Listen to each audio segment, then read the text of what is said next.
And join me in the Pledge of Allegiance.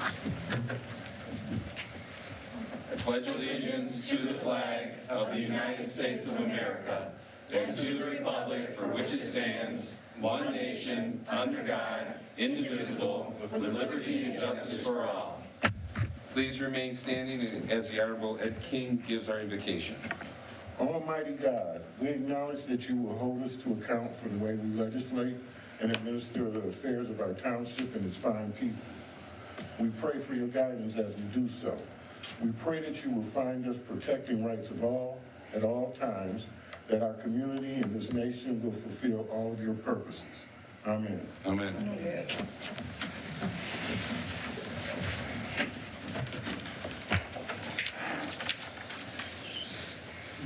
Clerk Sanders, please take the roll. Trustee Taylor? Here. Clerk Sanders here. Trustee Reese? Here. Trustee King? Here. Treasurer Kavanaugh? Here. Trustee Jackson? Here. Supervisor McCray? Here. Quorum is present. Next is the approval of the agenda. To the chair, Trustee Jackson. I move to approve the agenda as written. Support. Been moved and supported. All in favor say aye. Aye. Opposed? Motion carries. Now we're going to citizen comments. Commissioner McCormick, you are up, ma'am.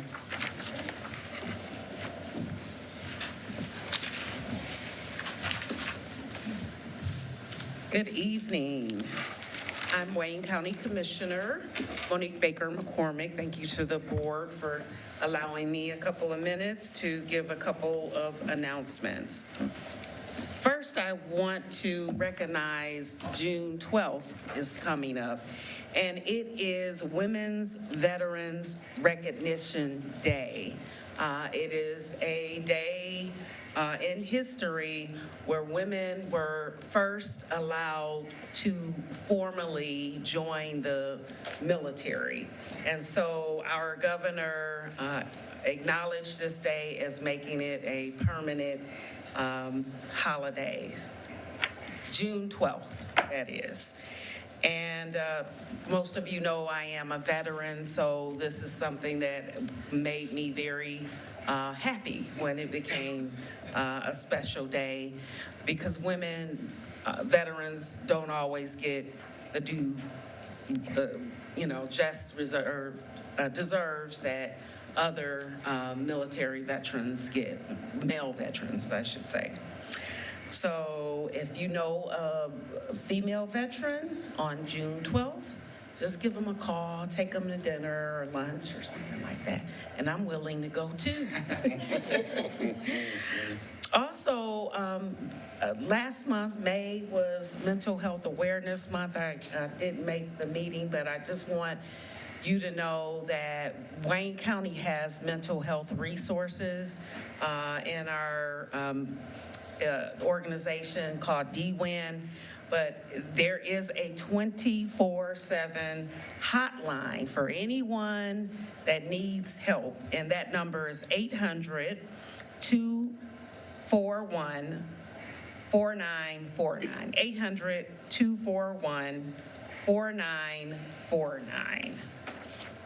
And lastly, I will say that we have appropriated funds for our roads. I want to make sure you're getting what we deserve in our community. I believe it's $500,000 for road improvements. And we're going to continue to work on efforts to improve the conditions in Redford Township. Thank you so much. Thank you, and thank you for your service. To the chair. Go ahead.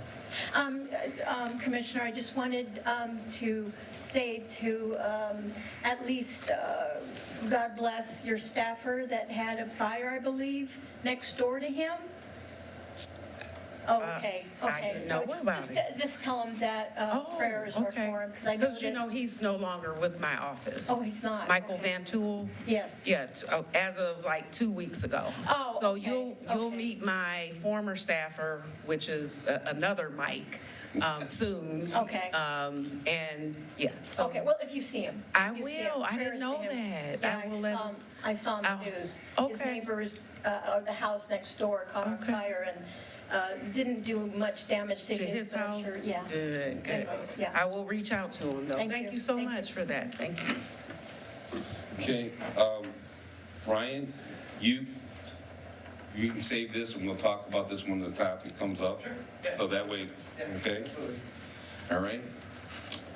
No other citizen comments. The next will be Director Dennis for his departmental updates.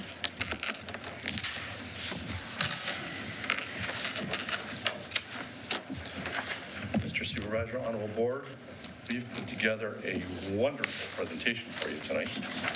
And Lots of pictures. I get to keep the Joneses out here, and thank you to Adam's staff for, Jen for helping me out doing this, by the way. So I wanted to just thank you all for us to be here today. Tom Rowland, our water superintendent, has also joined me here, so if you have any questions for either myself or Tom, we are here to answer anything. Just wanted to reach out. Everyone knows the water department from the winter time, water main breaks, and God knows they love the CSO project, and now we're doing a water main project. So, I think between police and fire, we're obviously a group out there that everyone, I don't know if loves, but hates at times. So, but we're going to show you some very good stats and some data in regards to what the water and sewer department are doing at this time. And we are hoping to provide and ensure safe, reliable water service while proactively addressing our aging infrastructure and regulatory requirements. Our first slide that I wanted to give you just a breakdown here is that, we're going to talk about what our system, what we're doing right now, our lead service line compliance, capital investments and funding, and key takeaways from after I'm done here presenting to you tonight. So as of in 2025, Redford Township, we had 103 water main breaks in the calendar year. That would be from the start of 25, going through the summer, and then obviously ending in 2025. That is the most water main breaks we had in 10 years. We obviously did have a very cold winter starting in the season and prior. Our staff worked very hard. This is a very tiresome job at times for them, and I always give them kudos for all the hard work that they do in the very tough times out there with winter. Also, they have been very busy, working on gate valve repairs. Last year we did 47, stop box repairs 66, and they are always working on hydrant repairs or replacements, and our vehicles hit the hydrants or hydrants are not working. One thing that I do pride that Tom and Sean do is they and myself, mainly those two, they do work very well with Great Lakes Water Authority. They have, there's actually a couple staff members over there we deal with quite a bit, and there's some very good people over there working with them. And and actually in 2 weeks we'll be presenting our water budget, but also a contract for the next 4 years working with Great Lakes Water.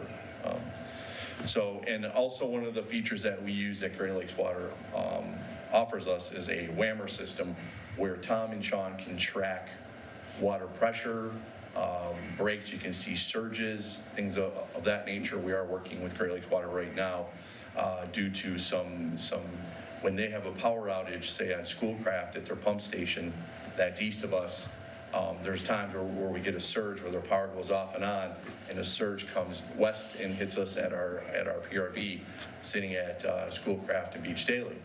And we get emails, Tom does, and you just wait to get a phone call because the surge came through. It's like a earthquake, and you're waiting for the tidal wave. And so we've been very lucky. We've been keeping our equipment up to date, and that's been a big help for us.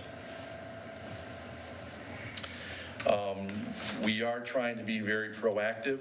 It is something that myself, Director Bonerick, and some of us have been speaking about in regards to future investment. Currently, we are very reactive, obviously, with water main breaks. If we knew when they were going to happen, we would probably not be working here. But it is something that we're trying to focus our shifting to a long-term reliability. It's something that it is very tough, obviously, with our water rates and the increases from Great Lakes Water, from water and sewer, but it is something that Redford Township has to be, committed in the future due to our aging infrastructure. We actually replaced a water main recently that was 100 years old, and and it was having some faults and some big issues, and we had to do it at that point. We are targeting right now, Tom and Sean and the team targeting right now anything that was 6 inches at a 6-inch water main size. We are actually targeting those, and we're hoping to increase our water main replacement programs in the future and keep targeting pipes that are 6 inches so we can bring those up to an 8-inch water line in our neighborhoods. I want to talk just briefly, because we have spoken about it quite a bit over the years, regarding lead.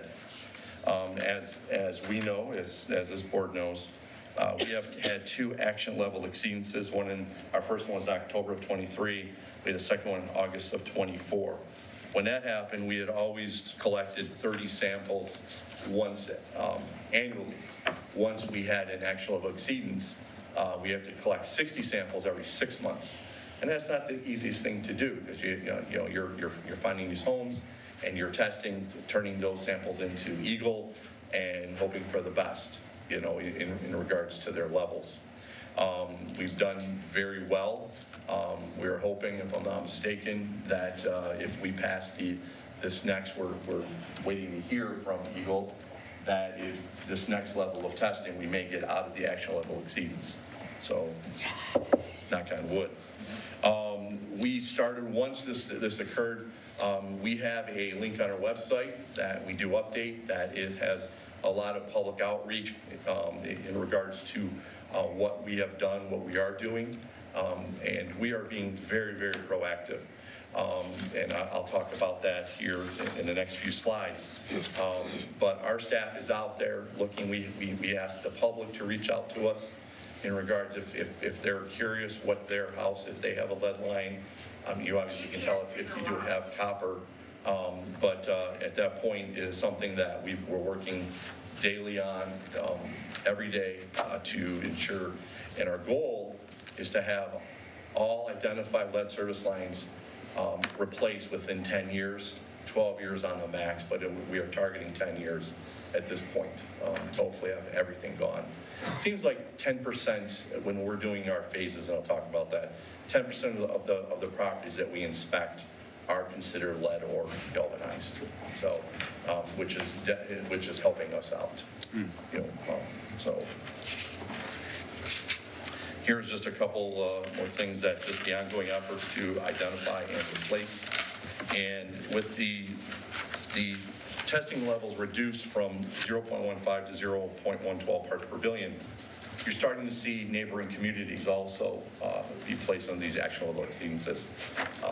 Neighbors that you wouldn't think of, that because they do have older homes that did have lead lines, and they're exceeding these limits as well. There is some talk that they may even go down to 0.10 parts per billion down the road. And so that is something that we will deal with at that time, and that may in turn have more homes that we will have to deal with at that time. A couple of our core operations and programs, we do every year try to do as much hydrant flushing as possible.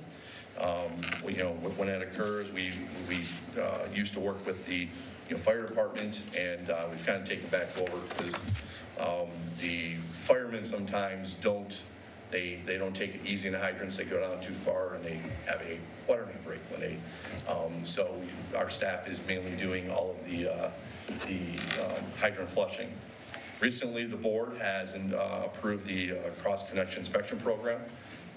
Tom is working on that currently, and it is something that the township has not done in a few years, and that this will be working on backflow prevention systems to make sure they're working properly, particularly in higher risk commercial, industrial properties, including residential properties. So that is a new program we're working with a great company, and we should start seeing that program kick off the ground here very, very soon.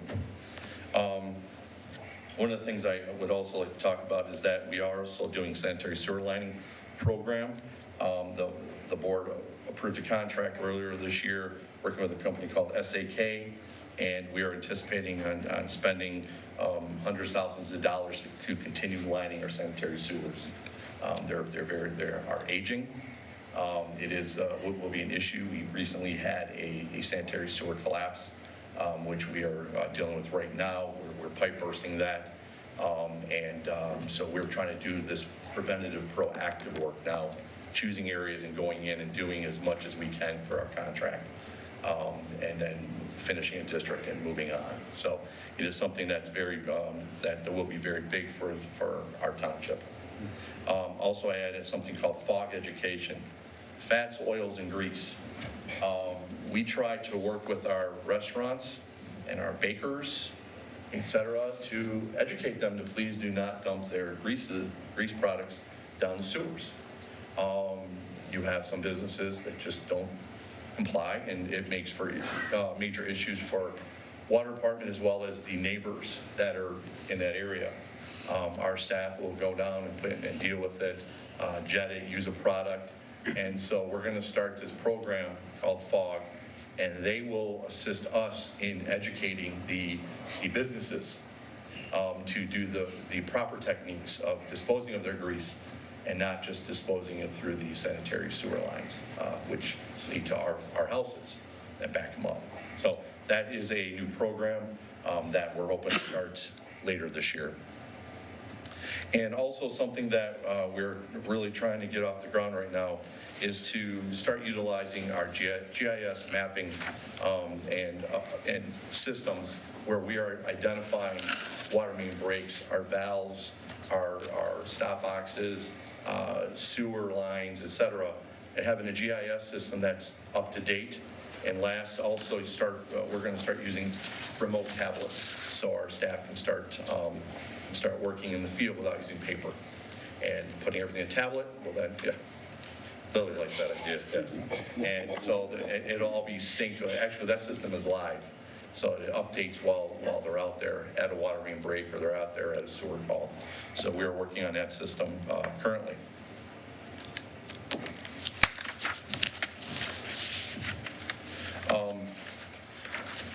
Technology, we have spoken a little bit about this, but currently we are halfway through our meter interface unit replacement project. When we first started this, we thought it would be probably about a 3-year project. The contractor is moving so well and brought in more people from out of state. We're hoping to have this done within 14 to 16 months tops. Already halfway through. Roughly, they've got about 9,000 installed out of the 20 to 21,000 that will be done. They are right in the middle of town. There's 4 to 5 people that, majority of these are on the outside of the house. It takes 5 minutes and you just keep, moving on. It'll help modernize Redford Township to help us, being more proactive in regard to collecting our data when what our water users are using. They've been great to work with. Had a couple blips. They've started a call center where there's a house that, there are some people that don't like us on their property, and we have to go back and deal with them. So we're going back. Redford Township is not the contractor, and so we've started a call center that the residents can call in for the contractor to do certain work, and the other ones will call Redford Township. So it's worked out very well so far. Here we're just going to talk about some of the funding success. We have had some very good luck recently working with our congresswoman, our senators, our state senators, state reps.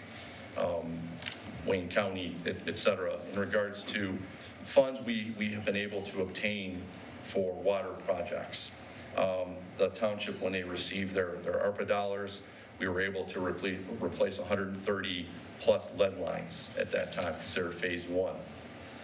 Recently, we have obtained $3.2 million in federal grants secured for lead. That would be for lead inspections and lead replacement. We've also received money from the state in regards to a TMF grant, and that is a time management funding grant of, I can't remember exactly. What we were able to do, 773 inspections, which identified 64 lead lines. And we also, under the, recently with the $12 million Eagle Drinking Water SRF loan, that allowed us to do our water main project and also phase 2 of lead inspections and lead replacements. These are just a quick, summary regarding to the, $10 million water main project started in April. We spent $500,000 on phase 2 of service line investigation, $600,000 for replacement, which completed 96 homes that were identified. $2 million is from a MEG grant, which is from the state. $3 million will be for phase 4 starting next year. There's the $4 million MIU program, which is actually a local bond. And we did complete $700,000 worth of improvements at the north CSO, which no one really talks about because that was built, 26 years ago. Again, all these improvements are allowing us to focus on compliance, reliability, and sustainability. I'm just going to touch base really quick on the CSO project. I'm not going to go deep into this. They are working in a couple different locations right now, mainly over by 5 Mile and Fox, and also on Graham east of Beach Daly. They have 2 different areas. The construction, they're about a year and a half into it. They're a little bit behind. We've had a few delays with some water main obstructions that have to be dealt with, and also soon to be at Beach and Ross. We will. There's a couple gas lines that are in the way, and we'll have to be working that route, and that'll be announced here in the next few weeks. I am still hoping we'll be targeting to finish this in 2028. We'll still have at least 6 to 9 months at least to have the facility operational. So if they can stay on target for the next 2 years to get the rest of the sewer lines in place, and the building is taking shape. So, but on this project, we were at $109 million for project costs, and we have received through loan forgiveness and grants, $24 million out of this debt.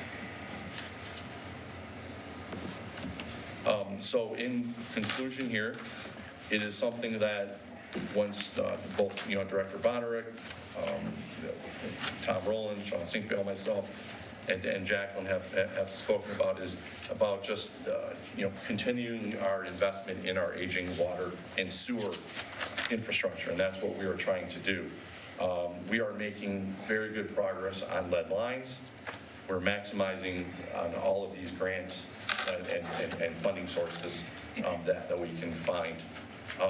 We also had an earmark, I didn't put it up there because it's not there yet, but $2 million recently from HUD that came from a federal earmark in 26 that wasn't allocated yet. I'm just starting the process.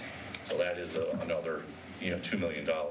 We're still working on $1.2 million from from a federal earmark that's going through the county. It's just taking forever because we're working with the county to get different processes done.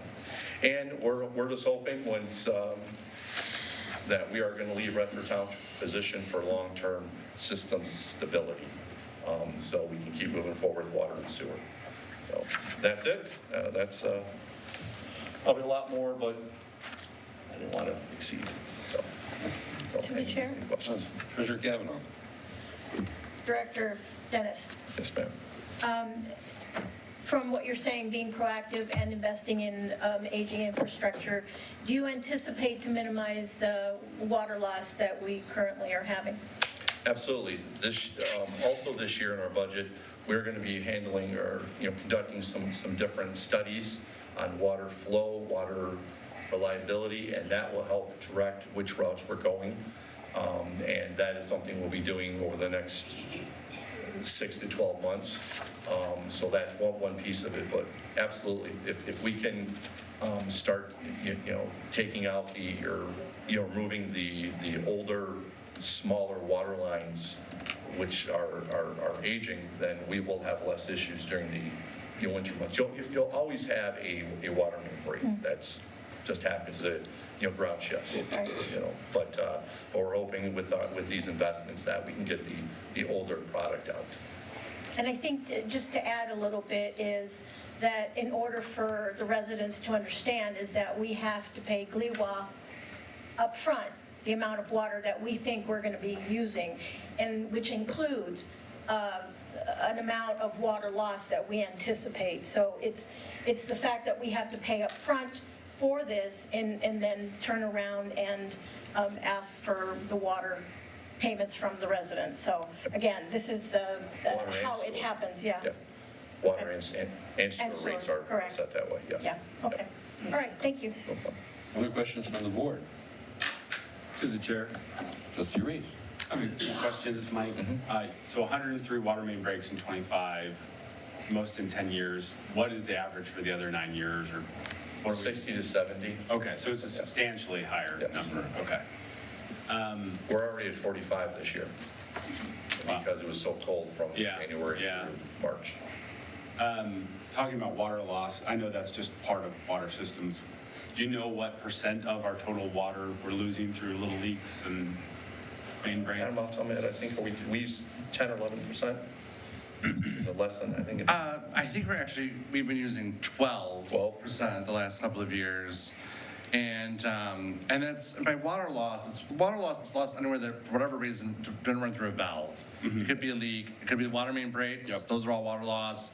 It could be a fire and the water coming out of the fire hydrants isn't tracked, that's water loss. Anything that doesn't go through a meter. Leaves the system and isn't paid for. Yeah. Yep. No, and I know that's not abnormal, like all communities have that, but Yeah, the standard everywhere is 10 to 15%, so we're right within, just the norm, but it would always be better to be less. of course, it'd be nice to save some money. This is probably too big of a question, but talking about being proactive, replacing infrastructure, lead lines, we're looking at 10 to 12 years to replace those in the township. General service lines, is it like a 40-year, like at the current rate that we're repairing? Is it 60 years, like, service lines? or, I We guess, don't replace service lines, that's on private mains, property. water mains? Water, can it be? Yeah, probably. I wouldn't be surprised. We have hundreds of miles of. Yeah. Well, if you think about it, we're on phase 14. Yeah. And we've been doing phase every 5 years or so. So we're only on 14 and we haven't replaced them all yet. I mean, the conversations we've been having, and I think some of the studies that you're going to have done this year will help us identify, we may need to look to speed that process up, to be doing that every 3 years instead of every 5 years to start a new phase. How many phases are there? Well, you just did. We're at phase 14 and that started, 30 years ago. So, And we haven't gotten all the way through. and it's on the average in the past about every 6 years, because you have to look at your debt, and you're trying to pay down your debt. Yeah, from of previous course, debts. And, of course. like this year, the water main total is about 3.5 miles. Okay. So we have 200 plus miles. Yeah, we're doing 1.5%. But the technology is changing, and what Director Dennis is getting at, and that, 30 years ago when they started this, they may have said, we're just going to replace this patch of the oldest or this patch of the most used. Where now, the technology is there through these studies where they know this is where we're having the most breaks, so we need to concentrate here. Or like you mentioned, the 6-inch lines, and finding a way to Upgrade to 8-inch. exactly as we're doing that, so we can be more strategic as to how we approach that due to technological advances that have come along. Yeah.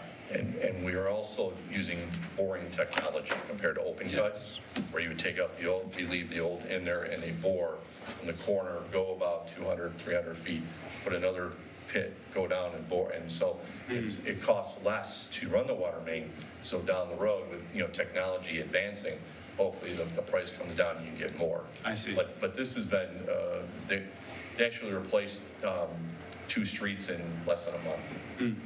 So we've already jumped to another area. and they're almost completed with that section, which is east of Telegraph, north of Plymouth Road. Okay. And that's the second section, and they're almost done with it. They're moving very swiftly. The biggest prohibitive in all of this, of course, is always money. Yes. Because this all has to get worked into the rate. And especially with the burden of the CSO basin, there's just, there's only so much we can do to replace them more quickly and be cognizant of what's happening with the water rates. Yeah, no, it's a hard balance. And I think we're taking a good approach, but for residents, I know it can feel like infrastructure, like on the one hand, we don't want to pay for new infrastructure because it's expensive and you don't even get to see it. But then on the other hand, you have 103 breaks and that is water loss, that's labor, there's cost to that. And so it's a hard thing to balance. I'm almost there. Two more things, if that's okay. CSO Basin going through 28. Is that all I know right now? I live on Graham, as you know. Yes, I so do. I'm fully in it. My son's too. He loves it. Trucks every day.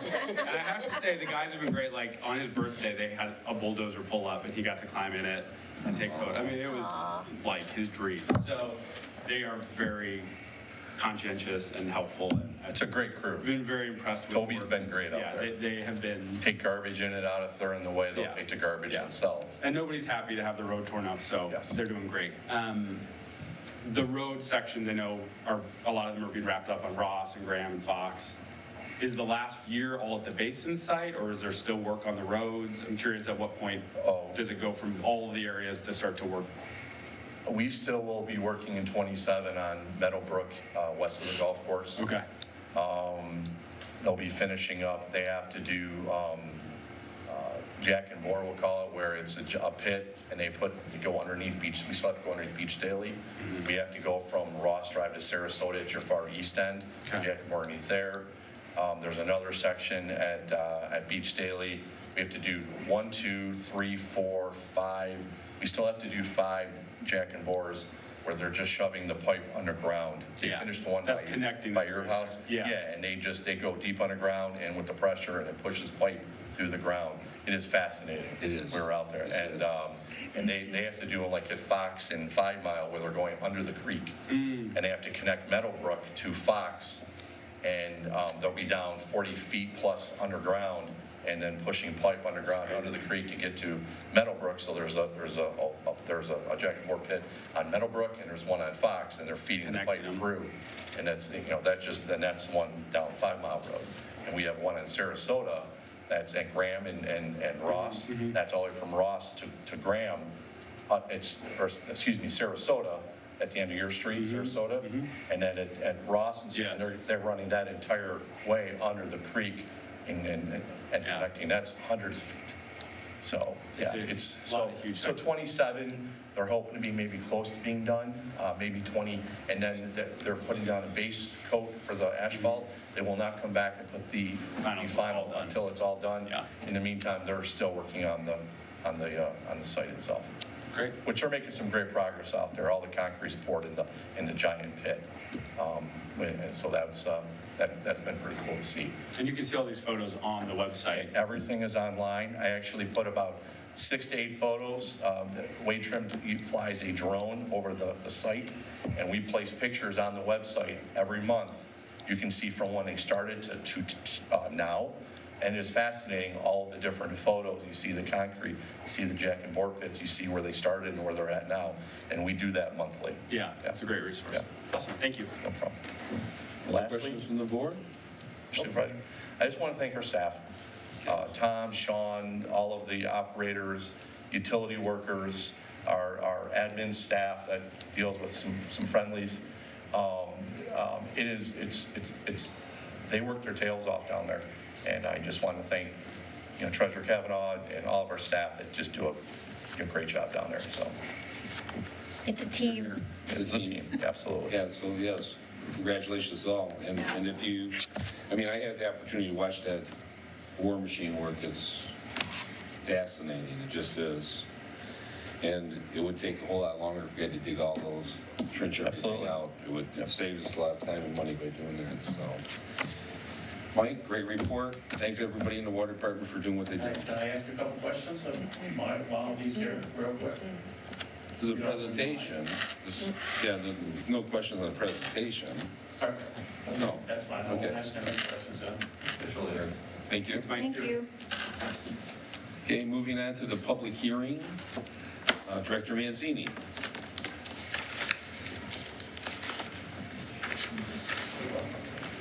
So I think right at this point, we have to have a motion to open the public hearing. To the chair, Trustee Taylor. I move that we open the public hearing on the proposed reprogram of the Community Development Block Grant. Support. Supported by Treasurer Kavanaugh. Do we have that for roll call or no? No. Okay, all in favor, say aye. Aye. Opposed? Carried. Now, go ahead. Thank you, Mr. Supervisor, Honorable Board.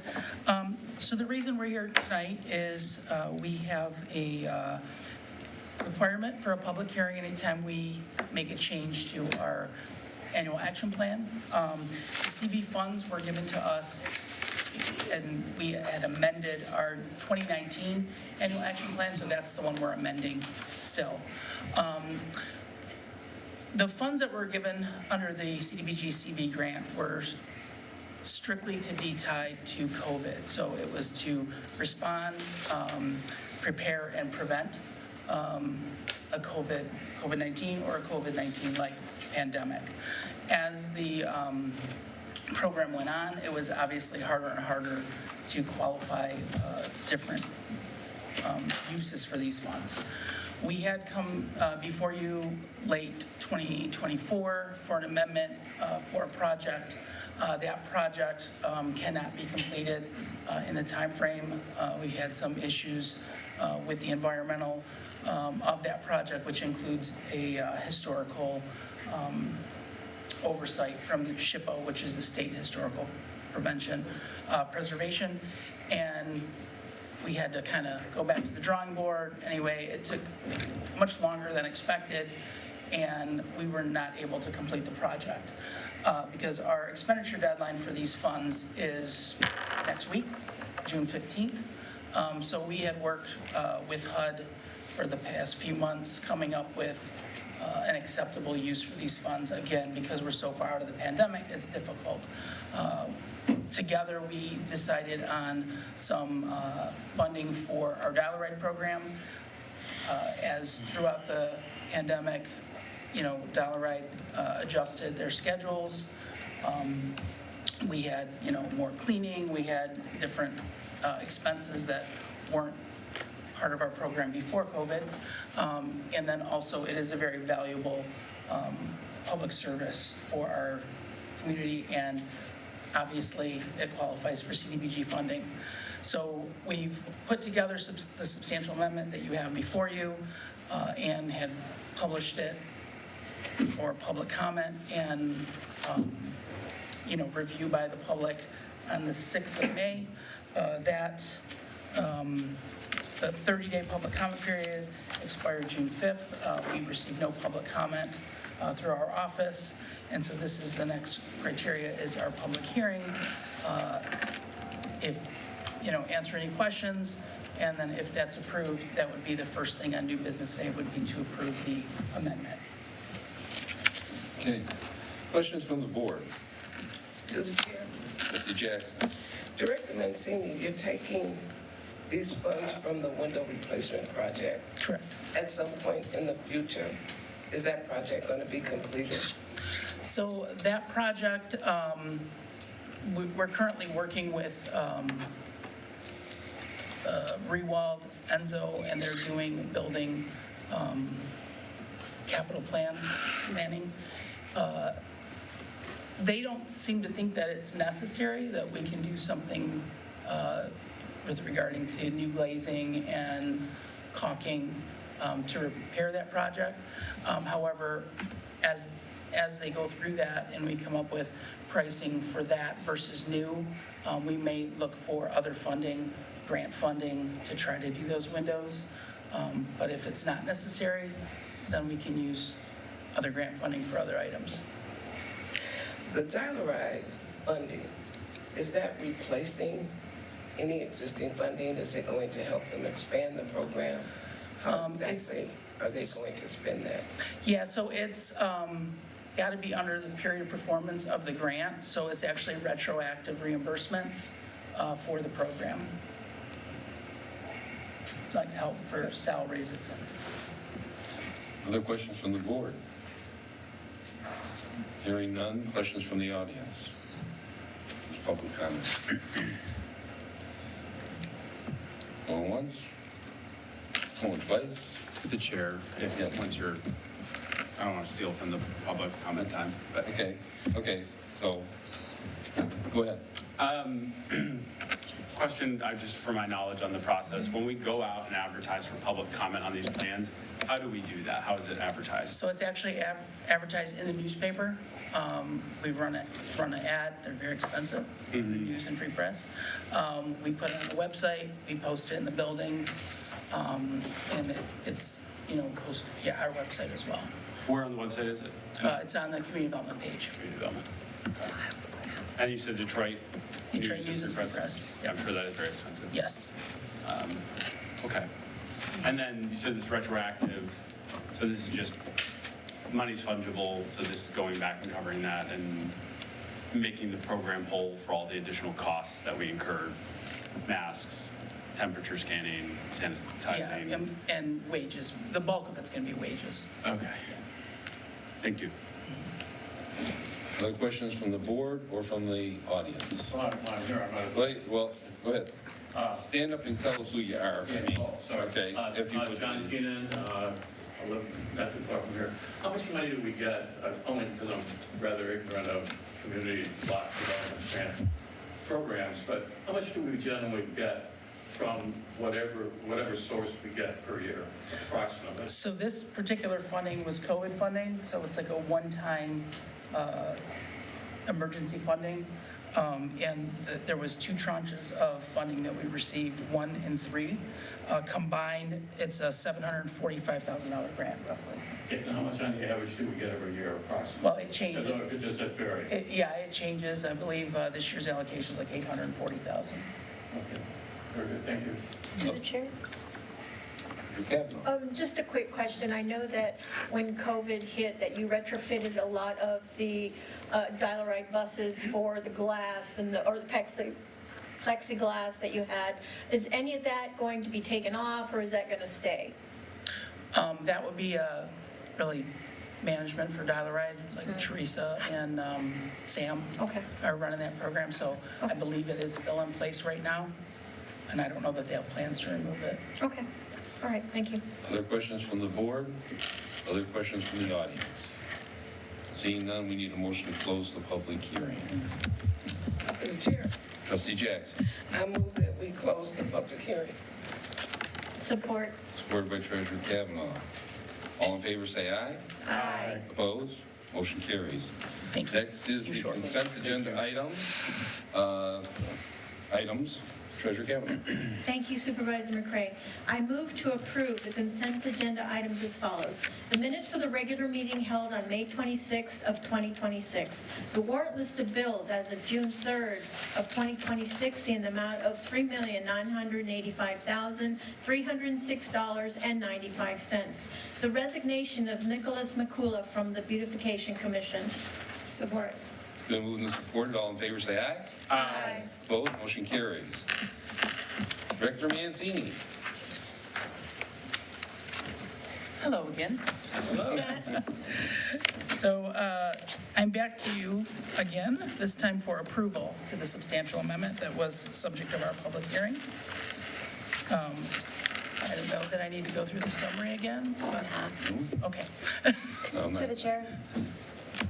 Trustee Taylor. I move that we approve the substantial amendment to the Community Development Block Grant Program one-year annual action plan fiscal year 2019 to fiscal year 2020. Support.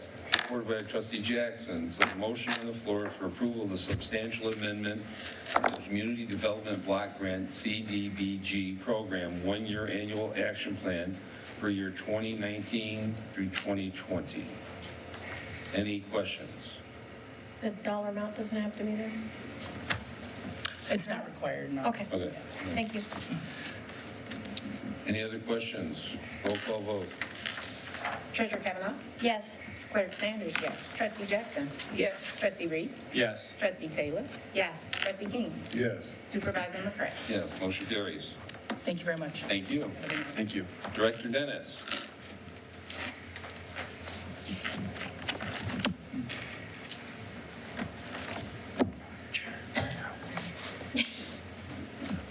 I'm not going to sit down, I just can't carry all this.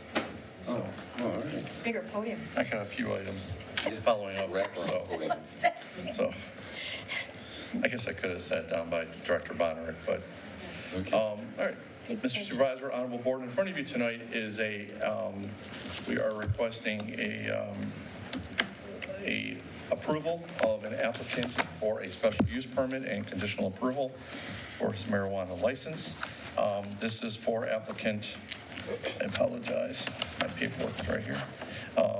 This is for Ramez Beach 200 LLC at 14950 Telegraph Road, Redford 48239. Mr. Bazzi, Ali Bazzi is the applicant, and Mr. Bazzi has met with the Planning Commission. He in turn had I apologize, this laptop is in our way. Excuse me 1 second.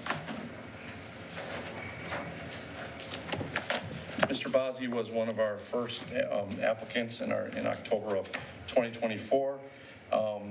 The location that they're looking to propose for their marijuana retail establishment is the old Detroit Popcorn Building.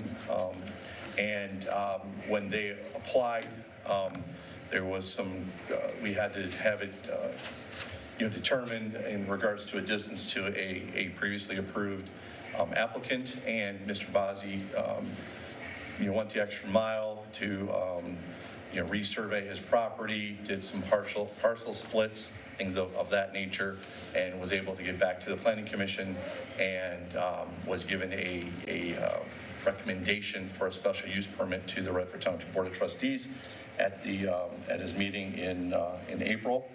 And so in front of you today, there was a copy of his application. And at that point, there was also the letter from Jason Smith, our planner from Waitrim, who also is here tonight to assist as needed with these items. That this parcel was located within the marijuana retail establishment. The parcel is located outside a 1,000-foot school buffer, also 1,000-foot public park buffer, a 500-foot religious institution buffer, 500-foot childcare institution buffer, a 50-foot principal residential use, and is located 2,500 feet away from a previously approved marijuana retail establishment. The Planning Commission did, at their meeting, recommend a township board for a special use permit for this marijuana retail establishment, application 0925, also MR-009 to Mr. Ali Bazzi, Ramez B200 LLC at 14950 Telegraph Road. And this was dependent upon meeting the conditions in the Waitrim letter dated March 5th, 2026. Mr. Bazzi has met these conditions to date. And we did provide the letter, as I stated earlier, from Mr. Smith, his application to his marijuana retail license application and his Planning Commission application, and the signed minutes from the Planning Commission from April 2nd, 2026. Questions from the board? Hearing no question, what's the pleasure of the board? To the chair. Trustee Taylor. I move that we approve the special use permit for the marijuana retail establishment license for applicant 09-25 MR-009 Ramez B200 LLC at 14950 Telegraph Road, Redford, Michigan, 48239. Support. Supported by Trustee Jackson. The motion on the floor is for approval of the special use permit for a marijuana retail establishment license for applicant 09-25 MR-009 Ramez D200 LLC at 14950 Telegraph Road, Redford Township, Michigan, 48239. Any other discussion? Hearing none, roll call vote. Trustee Jackson? Yes. Trustee Reese. Yes. Clerk Sanders, yes. Treasurer Kavanaugh. Yes. Trustee King. Yes. Trustee Taylor. Yes. Supervisor McCray. Yes, motion carries. Thank you. Mr. Dennis, continue on. In front of you is another memo, application for applicant MR-025, which is 9300 Redford LLC, to be located at 25535 Plymouth Road. They are requesting a special use permit at this location to establish a marijuana retail establishment.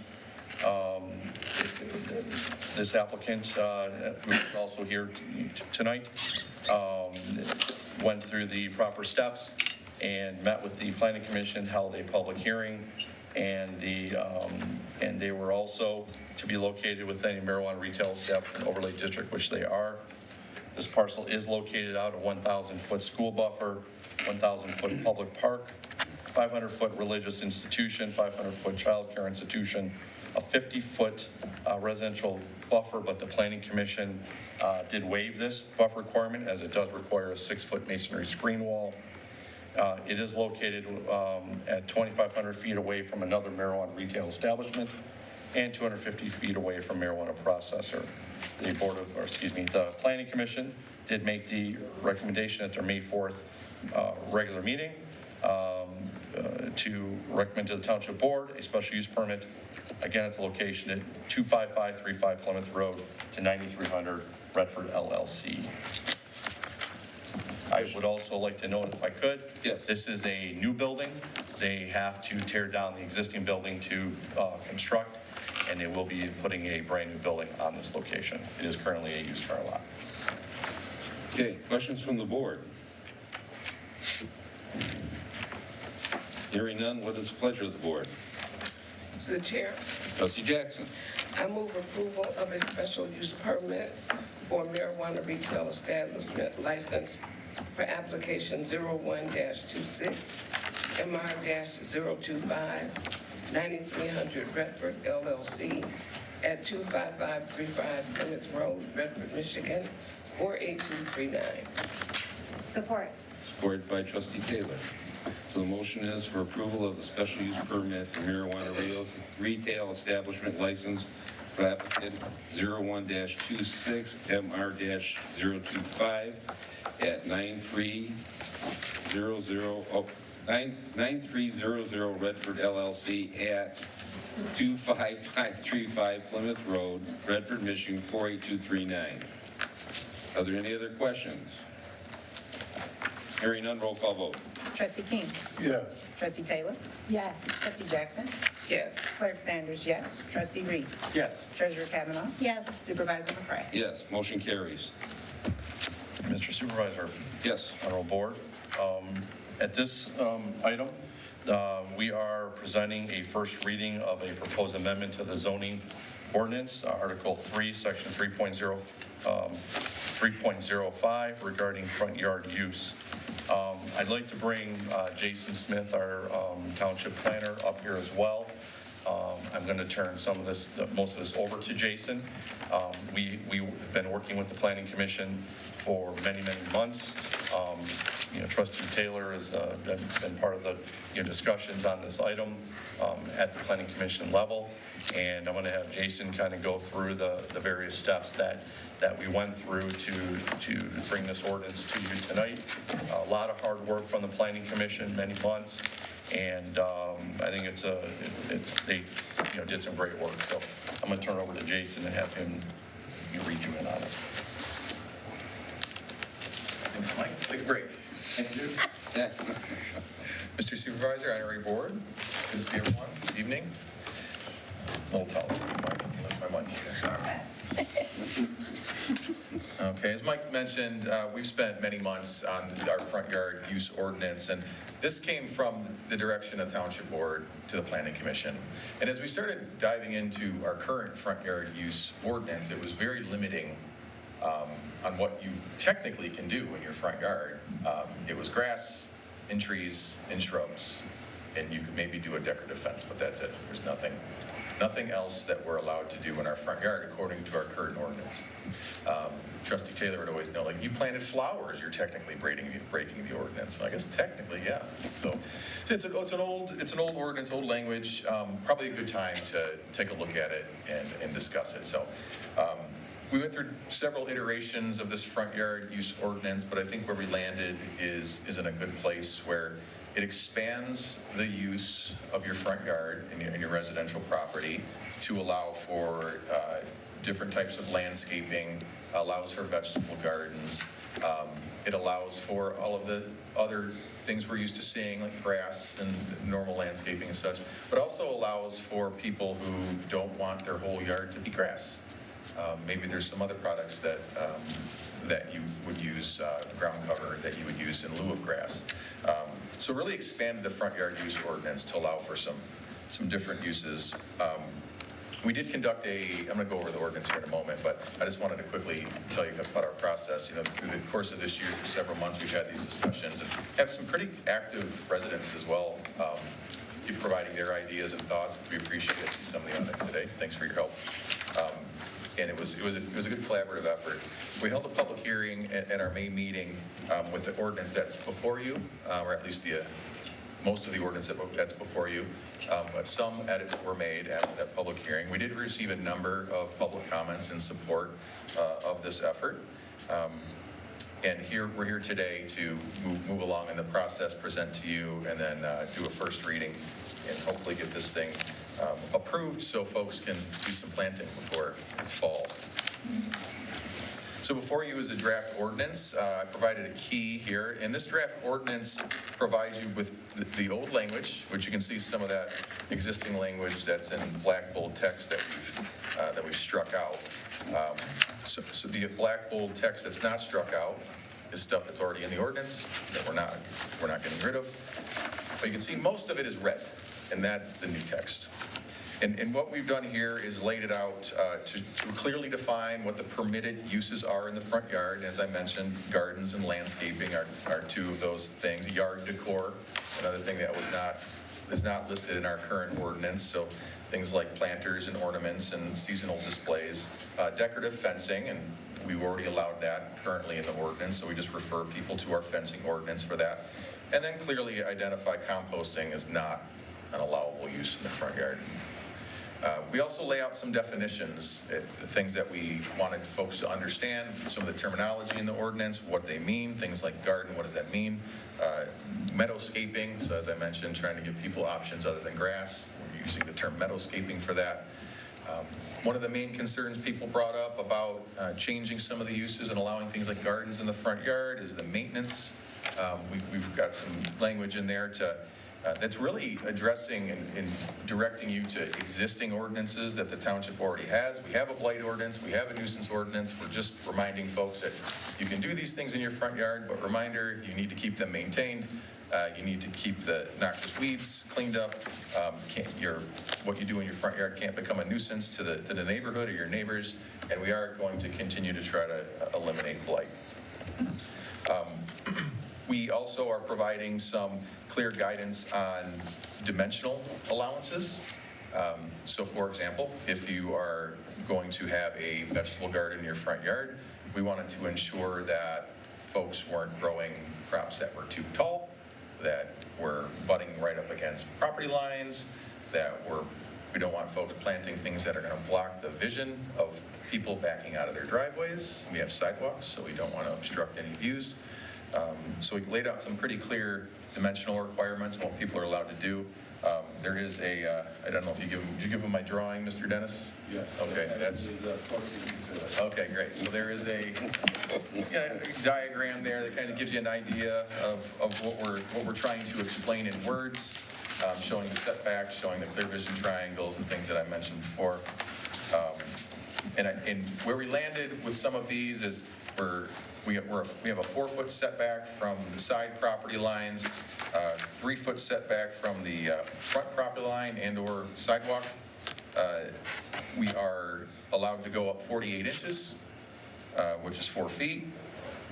We're allowing for raised beds, so we provide some criteria how tall those can be. So really laying it out pretty clearly in black and white what some of those dimensional requirements are if you choose to do gardening in your front yard. The fencing section, we didn't touch. That is what was existing currently in the ordinance. We felt that is fine. And I do recall the Planning Commission working extensively and exhaustively on the fencing ordinance, and they did not want that to be touched, so we didn't touch that. You've heard me say clear vision zone, just referencing that here in this ordinance. This is a portion of the ordinance that's already existing, and again, that is just to ensure that nothing is being placed in a portion of the yard that will create any kind of vision obstruction for people pulling in or pulling out of their driveways, to protect pedestrians as they're walking along the sidewalk, and to protect the traffic that's going on the street. And then, of course, we make a reference to enforcement. So with any ordinance, enforcement is required, which Mr. Dennis's department works diligently to do. And just reminding folks that any violation of the section would be in violation of the zoning ordinance and property maintenance regulations. So in conclusion, these amendments are before you for consideration. Happy to answer any questions that you have. I believe this is the first reading, so we will have a second reading, I believe, as well. So any ordinance changes at the, is it within your power to adopt or change? So happy to answer any questions you have. Questions from the board? To the chair. To the chair? Is that Clerk Sanders? Okay, I just have a few questions. Thinking of the enforcement portion of it, did it ever come up maybe that those who have vegetable garden or those who have front yard gardens could possibly register so that enforcement would be able to know to keep a better track? Or was that, like if they came to the clerk's office and registered their front yard? Yeah, there was some discussion about pulling a permit potentially for that.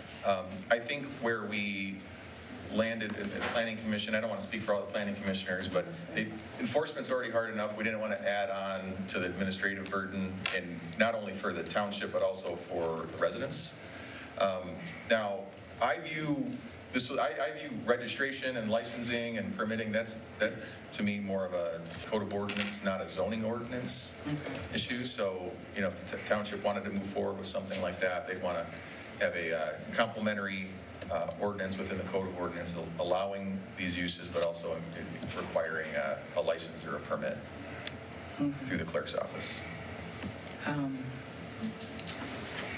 My next question is in regards to, let's see. I read it in the minutes where it was mentioned about end of year cleanup, but I don't see it in here, unless I overlooked it. Where is it? It's okay, because Yeah, so there is a time frame where they would have to be. We do not specify a specific month so you were speaking strictly about gardens. Correct. Right, in that, so we do not. It says same growing season. Yeah, we use growing season, we don't specify months. Okay, so no time, okay. And then lastly, I was just on E, where it says, the use of native or climate appropriate plant materials is encouraged versus just saying that prohibited for non-native. Is that nothing that, so they have the opportunity to still plant something that is non-native if they, Well, I'm not a gardener, so I'm not gonna sit here and pretend. Yeah, so I guess with that language, it doesn't say shall, so technically, if you're reading the language of the ordinance, encourage isn't a requirement, it's a suggestion. So that would just be a matter of, if we wanted to require that they use native or climate appropriate plant materials, we would just need to strike that word and use the word requirement. To the chair. Just Oh, for I'm sorry, just for clarification, yeah, I was gonna, just to answer that. Okay, go ahead. Absolutely. Native plants, there's a lot of plants that people use that aren't native, tulips, dahlias, clematis. There's a lot of things that aren't Michigan native plants. That's why we encourage people to plant native, just because they're easier, they're better for the environment. But there's so many different flowers out there that are not native to Michigan that we wouldn't want anybody to discourage to be able to do that. That's all the questions I have. Thank you. Was that, somebody else, oh, Treasurer Cantwell? You forget. Well, So but quickly. I was learning. So quickly. Listening and learning. Well, actually, it was okay that Clerk Sanders did mention something I was going to mention, because I know that, I think it's either Ann Arbor or Ypsilanti that does the permits. Did anybody reach out? As well. Okay, did anybody reach out to them as to whether it was a good thing? Were they running into problems? Where would they stand with recommending or not recommending that? No, we've not been in communication with anyone from the city of Ann Arbor or Ypsilanti. No. Okay. We did research their ordinances, but we did not speak to anyone from those cities. Okay, all right. Director Dennis, this goes to you. You know, because for me, I love gardening, absolutely. Gardens in my backyard, flowers, roses, whatever I can get my hands on. I think a phrase that we go to is beauty is in the eye of the beholder. One beholder is a neighbor that says, this is gorgeous. You have a meadow shaping, you've got flowers. Another says, this is trash because of, let's say, the end of the season, the tomatoes are now withered, or squirrels got to them. They're now looking pretty raunchy, right? And you have somebody that's taken a 2-week vacation and hasn't addressed it. How are you, how will the township regulate and manage the enforcement to, let's say, to these specific concerns of, let's say, you know, one neighbor says this is horrific. Why is this happening? I don't want it. It'll be just like they do anything else. There's the code, whatever the code is finalized for zoning. If they can't be any higher than 4 feet, if it turns into a glob, thinking of a word, just falls over, then we could deal with that as blight. But there's a height restriction for the flower boxes, for the height of the vegetables and flowers. They'll do their job just like they do with grass and everything else.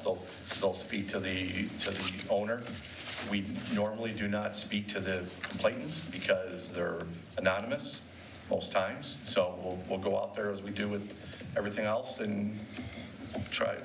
First and foremost, we have to do is educate inspectors what clematis is, or an arborvitae, or I'm just throwing arborvitae. You know what I'm saying? Just what they can have out there now, not. But no, it's just being serious. It's something that we'll deal with blight just like they do. They'll go to classes. If we have to bring someone in to teach on this side, they do. They go to classes, education classes every month. So we'll deal with it 100%. Okay, because for me, like going down Beach Daily, if you have on the right side, you go down before Glendale, you see hay in front of this entire front yard. And I understand there's, sometimes you had sod that you have to make sure that's, They were just doing what they weren't supposed to be doing. Oh, They were dealt with about Okay. 2 weeks ago. Oh, yeah. Yeah, that was, I know exactly what house you're talking about. it was very slow, but. Yep, and they decided what they wanted to do, and it was not part of code of what they were doing. Okay. So, yes, yes, exactly what house it is. So on the flip side, if there's also a home, let's say here on Beach Daily, that has, I think spruces or evergreens in their front yard, right? Let's say they're beyond, because it's like a Christmas tree, they're beyond the 48 inches. You're going to have them cut off the top in order to be compliant. You have to meet the ordinance. Okay. Setbacks, that's what we have, the drawings that Mr. Smith did and the ordinance, and absolutely, if there's no different than what that's their job. If someone's complaining, and it's going to be time consuming, but I mean, are they going to go look for an arborvitae that's 12 feet tall, 4 feet off? unless there's a complaint or it's something that turns into a visual hindrance to the neighbors, to our police and fire, then, yeah, we'll deal with it. You know, we'll see it, we'll hopefully take action on it. But if it's close, you know, it's at 5 foot, Well, currently, they're not in compliance, but okay. yes, but. Okay, all right, no, that's fine. Okay, thank you. No problem. Well, I just want to, following it along, you know, if they're going to tell trees can only be so tall in the front yard, I would just like to clarify. yeah, that's what I'm concerned about, because we're going to tell people to cut their trees down because they're out of compliance. I just threw that out there. The 48 inches is only specified within the gardening section. It has nothing to do with trees. Because trees are landscaped. Yeah. Okay. And that was brought up at that planning commission meeting. So, Okay, good. All right. To the chair. Trustee Jackson. Because these gardens have to be in boxes or beds, I just picture these wooden boxes in a front yard that's not very aesthetically appealing. I would like to see a percentage of your yard that can be used for this. Like, you can't have more than 25% of your yard with these boxes in it. I just can't picture a yard with these boxes over the entire yard and how that would look from just driving by. I just can't imagine it being very appealing. So a coverage percentage is something that I've seen other communities use, and that would be perfectly appropriate if that's where the board wants to go. It's a recommendation that I would require before I would approve this ordinance. To the chair. Trustee Taylor. So the purpose and intent of the ordinance was to allow flexibility for residents in their front yard use while ensuring that the front yards are maintained in a manner that protects the neighborhood character, public safety, and property values. I think one thing that Jason had told us on the planning commission, our goal here is to not to over-enforce. That's not what the purpose of the ordinance is to do. We're trying to create flexibility and give people a little bit of freedom. Not everybody uses wood. Some of us use rocks. Some of us use garden borders, because remember, it can be from 4 inches up to 12 inches tall. We have some people using metal across the street. It's not just going to be boxes. And when you figure the clear vision triangle that takes up 10 feet up your neighbor's driveway, 10 feet over to the sidewalk, and then you draw a line triangular, you can't plant in that space anything taller than 30 inches in the clear vision triangle. So you're already losing a very large portion of your front yard to an area that you can't do any gardening in. And regarding permitting, because garden is defined as flowers, plants, native grasses, pollinating plants, and vegetables, I would be very upset if I had to go get a permit to plant a box of flowers in my front yard. Just because it's not a tomato or a green pepper or whatever.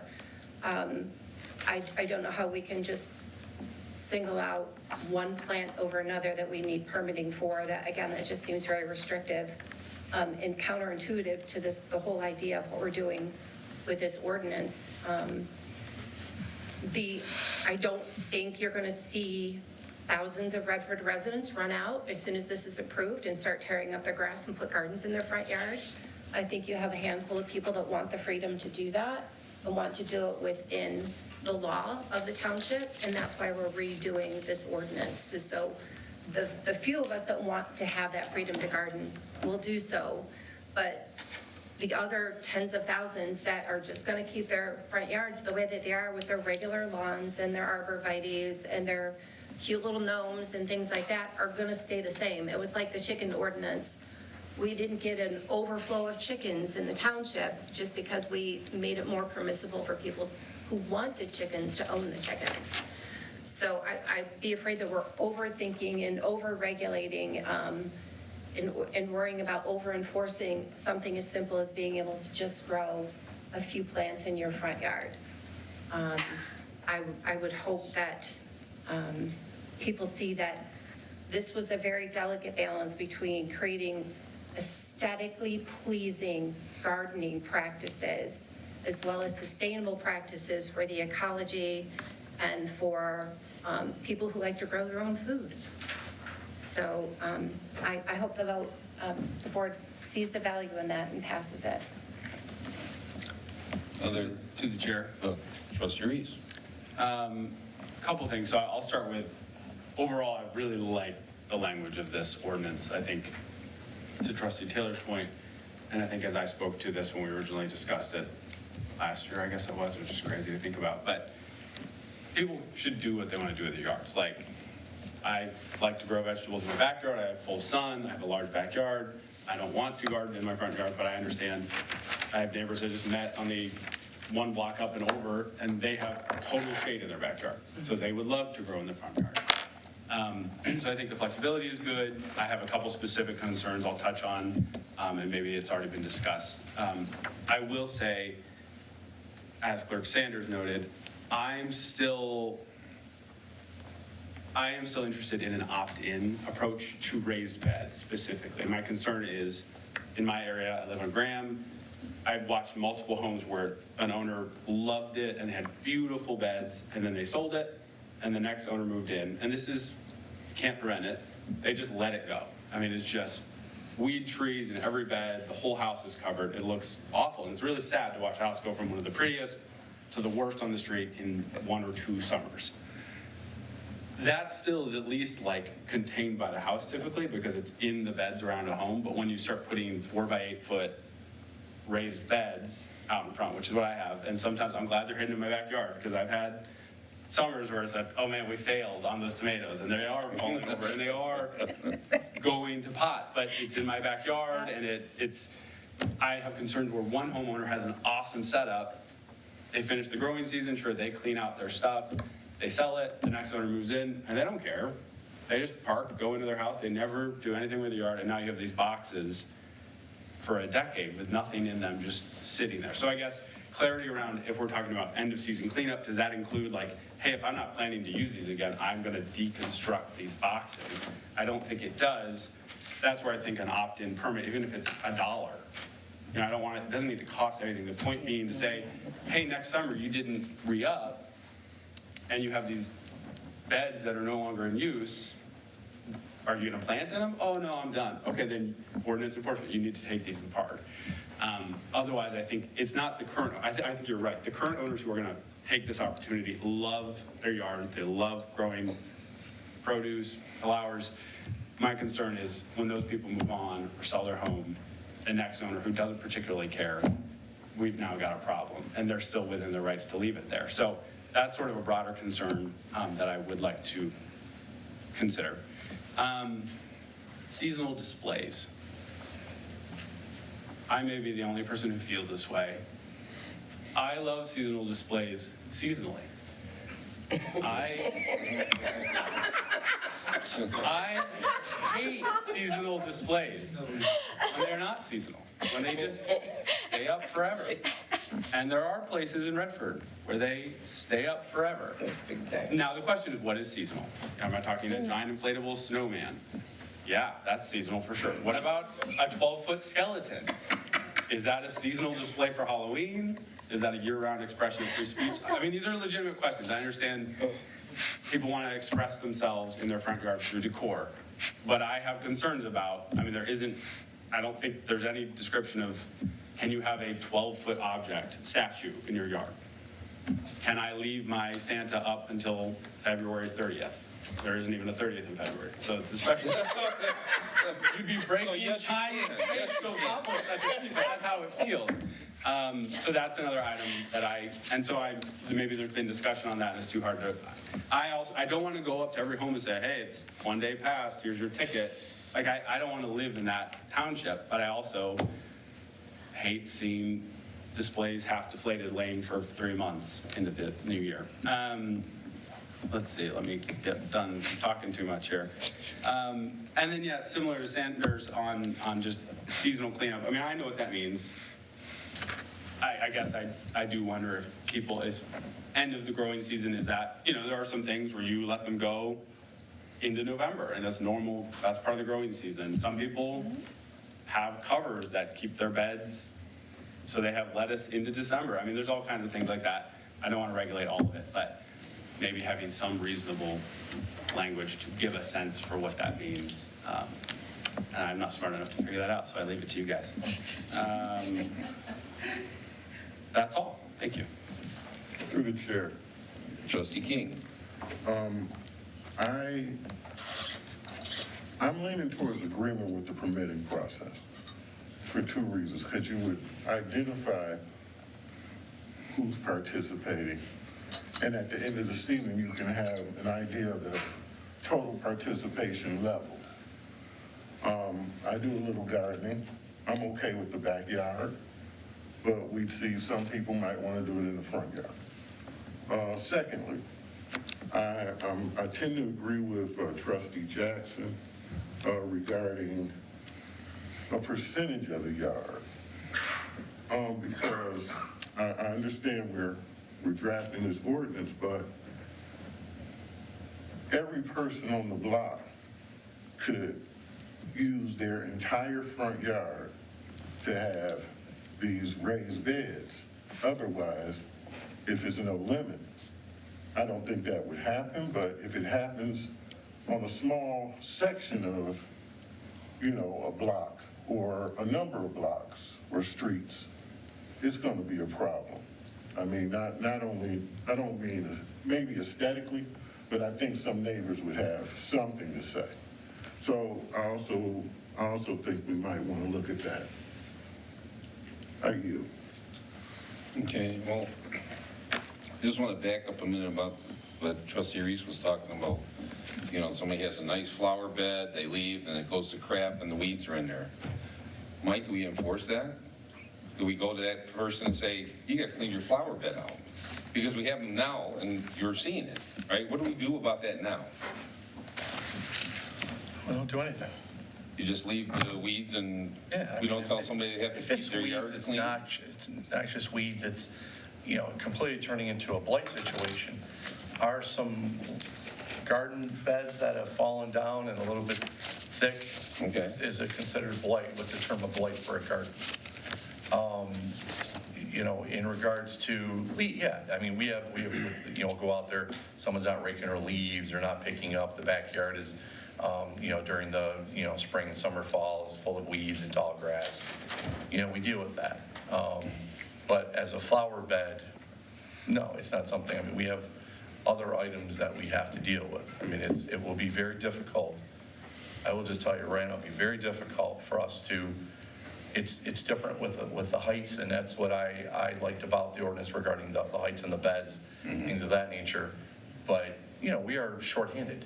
It is something that I'm looking for a word, we're not the garden police per se, but Right. it is something that, if we go the route of the chicken ordinance, they had to, register.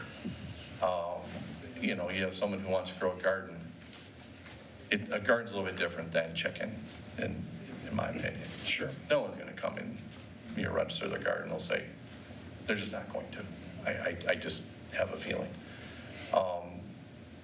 What worries me is that if we do these and we have, our staff is, right now we're trying to hire, it's, what is the important thing that we have to deal with right now? Grass, blight, and now if we add these other things. So, it's something that we'll learn, we'll do the best we can.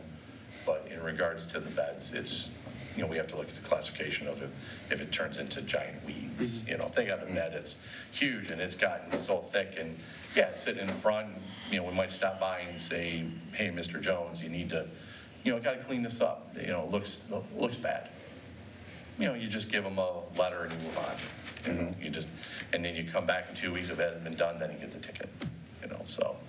But that's the only thing that just worries me is the time in regards to how does this fall into the gamut. So if we follow that line of thought that if they're letting the beds go bad, they have to take them down. That means everybody, if you bought a house and you weren't taking care of the bed, keeping it clean, that means that the building department would come out and write a thing that says you got 30 days to take down the bed, or something like that. No, sir, we don't do occupancy inspection. No, We wouldn't keep track of Mr. Jones sold and Mrs. Smith bought it. Yep. Wouldn't go out there Yep. saying, you know, no, it wouldn't. To the chair, Yes. just on that topic, that's why I don't, the concern on the percentage would be, well, now you have, is this 51% or 50%? And I can't even imagine the enforcement. Then it's such a specific set of language versus we are kind of in the vagaries of reasonably maintained, end of the growing season. And I think you have to have some of that because we don't want a burden to be like, well, my neighbor's 51%, he added one little thing. And I want to clarify that the permit or the opt-in, I'm not talking about garden beds, like flower beds. And if we could separate those two things, right? Because everyone's been doing, for years, the ordinance has basically said you can't have flower beds. And we're now clarifying that.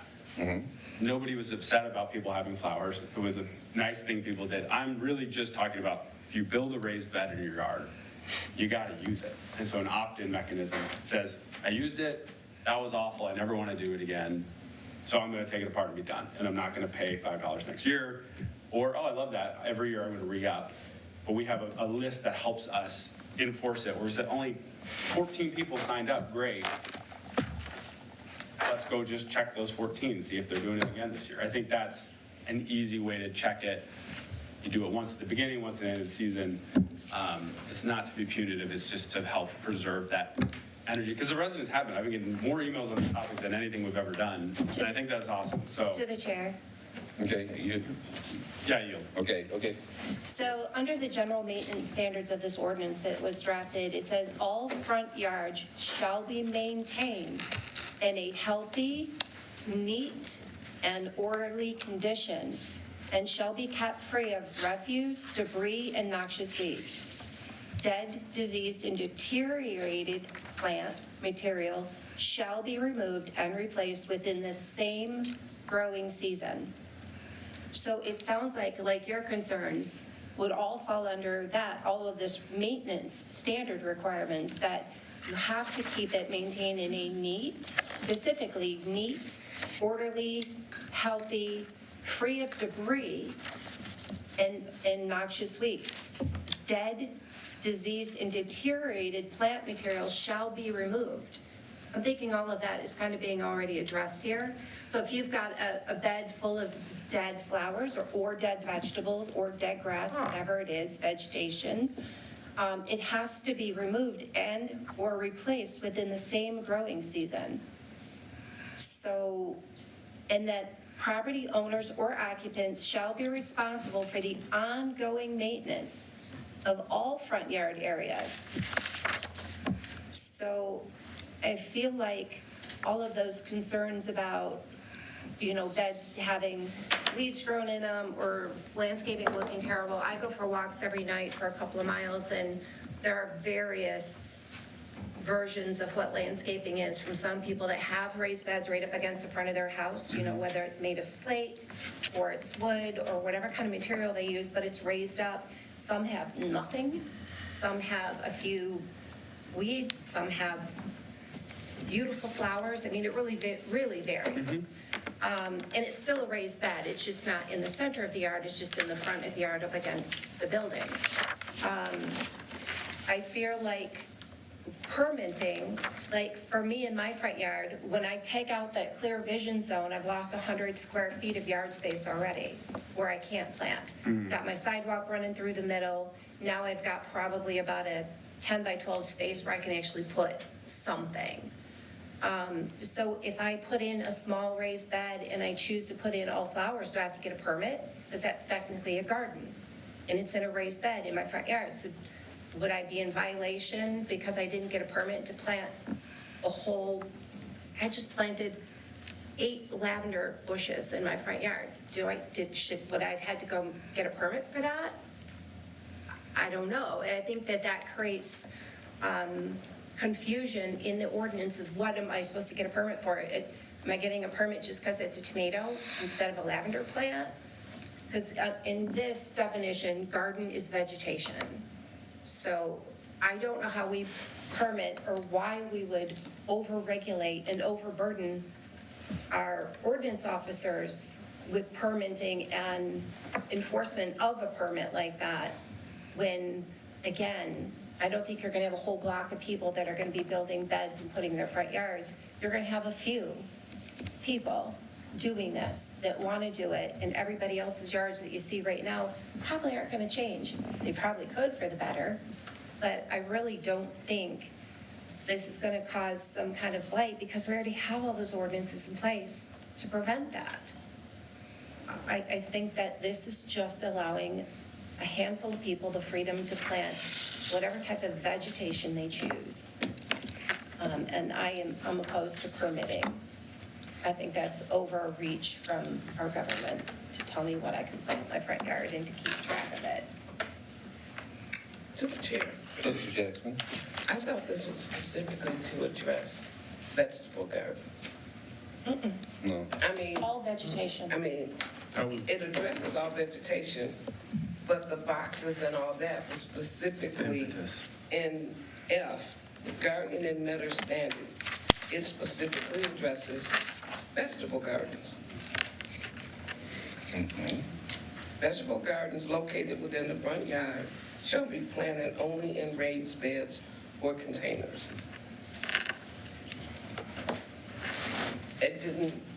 It wouldn't address your bushes. It does, so. I mean, it wouldn't say your Okay, bushes had to person be at a time. in a raised bed. So I think it's being overcomplicated, because I'm only talking about the vegetable gardens. That's the only thing I want to see, a percentage of the yard, where it has to be in these raised beds. Other questions from the board? I guess the only thing about that is I don't want to have, put one in the middle of the yard, but I got enough room in my flower bed so I could plant some tomato plants. That means the flower bed becomes a garden.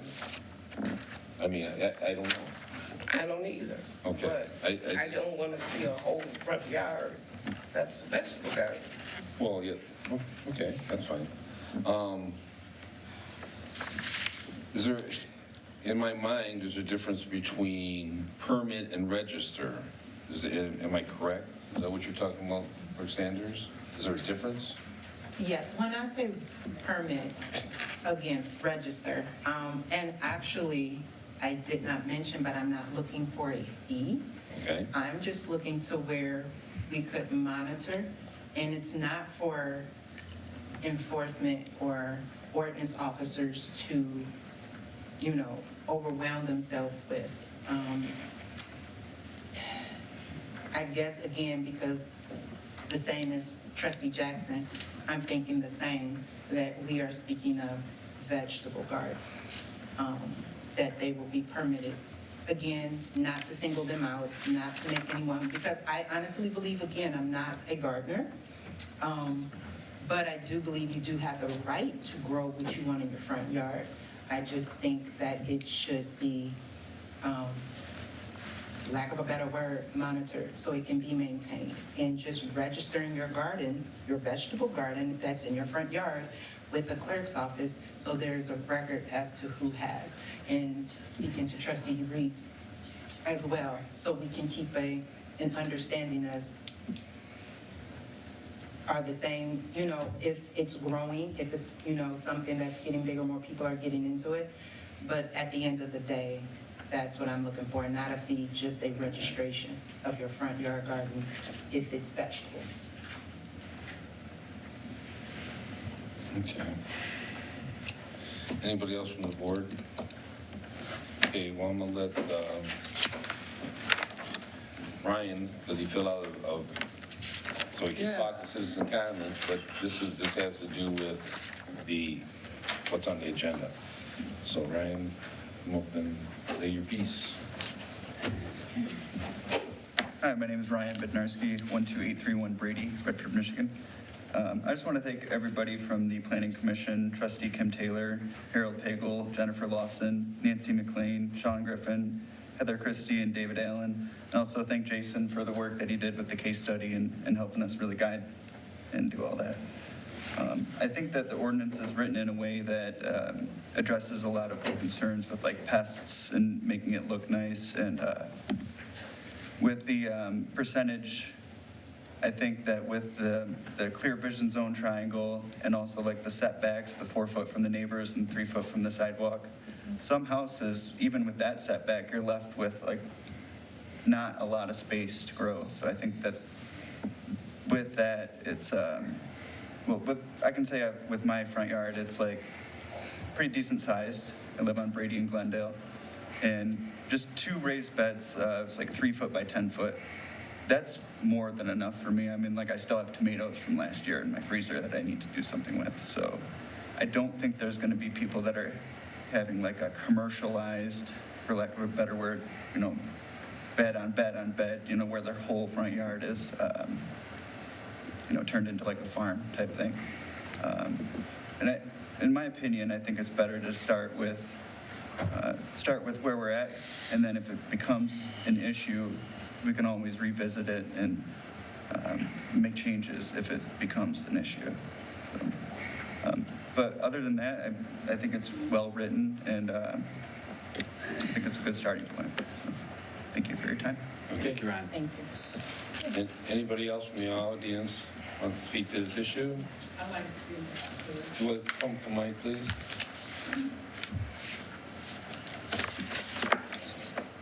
Hi, my name is Loretta Kirkland. I recently moved to Redford, 25256 Linden. And I've moved a lot of places because of my family. My husband died, my mom died, moved different times. And I've never been in a community where we were restricted to what we could grow, okay? There were ordinances in terms of how tall the grass could be and weeds. And I'd rather look at some flowers that need to be deadheaded than a green so-called lawn with weeds in it. And I see that sometimes here in Redford, okay, which is an eyesore to me. Across the country, there have been movements about, greening up your front lawn, front yards. You see cottage gardens in the front yards, and they're beautiful. I have a neighbor who grew, while I was in Fort Wayne, she grew the lotus in this water, mud, and beautiful, the most beautiful thing when you're walking by or driving by, to see these beautiful lotus flowers in her front yard. I'm just saying, it can be beautiful. And I agree with you, Kim, on everything that you have said here today. I think it's like kind of overreaching here. Let the ordinance stand and then see what happens. I don't think everyone is going to jump up and put raised beds in their yard. I think it's not going to just, most people aren't even going to probably even know about the ordinance or care. They're going to continue to do what they've been doing all along. As far as people leaving their Christmas lights up or their skeletons after Halloween, in a way, that's their business. And when I drive by and I see that skeleton, it kind of amuses me, okay? I've seen where people would have a skeleton and dress it differently for each holiday. How they did it, how they made the clothing, I don't know. But it was something to look at. And, I would take pictures and send to my family. The lawn was beautifully kept, but they had that feature there. So I think that we kind of need to maybe lighten up a little bit, loosen up a little bit. When I pull out onto Beach Road, there's someone at the corner who parked their car right at the edge of the road. I have a hard time pulling out into the traffic. I have to really inch out there and really, really look because their car sits there all the time. So I don't think, it's a concern when I've had trees or bushes or shrubs that were near the street. I trimmed them back and I made sure that when I'm backing out, I could see it. My neighbors backing out could see. So I'm just saying, these kind of things, they might be an issue, but not really that much. I think that we're kind of like thinking more about it than should necessarily be thought about in a sense. And like Ryan said, it's not cut in stone. You can make the ordinance, and then you can come back and amend it. If there's a problem, amend it. See what happens. I think that we're thinking of all these things that could happen that probably never will happen. Most people are going to stick with what they already have. So, you know, you can make the percent thing in terms of you can't have more than 25% of the raised bed, and that's okay. But again, let's just try and be a little bit more liberal, see what people do. I don't think that it's going to be as bad as we're kind of sort of making it to be. That's all. Thank you. And get some House Beautiful magazines and take a look at some pictures. Yeah. Flowers in the front yard. My name is Michelle Reese, 26221 Elba. I really appreciate this discussion. I think the question I have in my mind is, do Redford residents know the laws? That's my question. Like, I have a new neighbor who moved in a year ago. He doesn't rake his leaves in the fall. He's currently not mowing his grass. I don't think he actually knows our laws. And so as I'm listening to this, I'm actually in support of the garden. I like it. I think it's good to be flexible. My concern, the questions, I think for me, what generates in me is I get a neighbor who puts in a bed, does he know the laws regarding blight, regarding cleanup, regarding those things, so that I can trust as his neighbor that he's going to take care of it because he's aware of our ordinances? Because that puts there's pressure on me right now. Do I call the township regarding my neighbor because he's going to know that I'm calling on him? And that's not really good relationally. You know what I mean? I've already reached out to him. We've talked to him about it, but that's just my big question. And maybe that's a broader question for Redford. Like, when people move into Redford Township, do they actually know the ordinances so that they can maintain and keep and understand that they're responsible to remove blight from their yards? So that's what I want to raise. Okay, thank you. Anyone else? I got one more. One more. That's it. And it has to be a short one more, okay? You gave a lovely speech. We're coming up on 2 hours, so I thank you for your time. All right. I just want to, in the emails people had sent, in my version at least, there's Illinois and Florida. Now, if any of you have ever been to Illinois and Florida, I want you to think about what the houses looked like there, because in their ordinance, statewide, it says any attempt to regulate gardens in the front yard is void and unenforceable. They have no rules. And in my dad's neighborhood, it looks fine. I mean, it looks like nobody's doing it.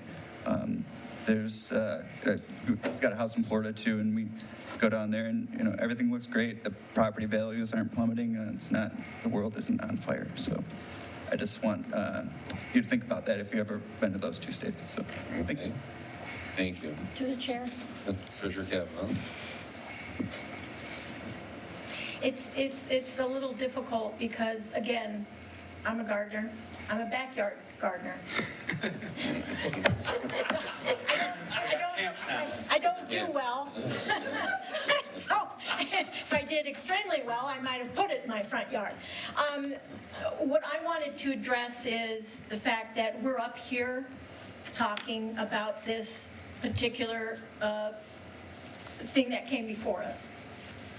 We represent and we try to mitigate some pitfalls. We try to mitigate some of the things that may come up, because what we're trying to do is not only look at the 49,000 people that live here and try to accommodate all of you, not just the ones that are showing up at the meeting.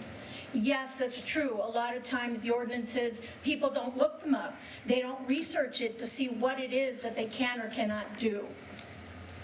What I wanted to say is that we represent all of you.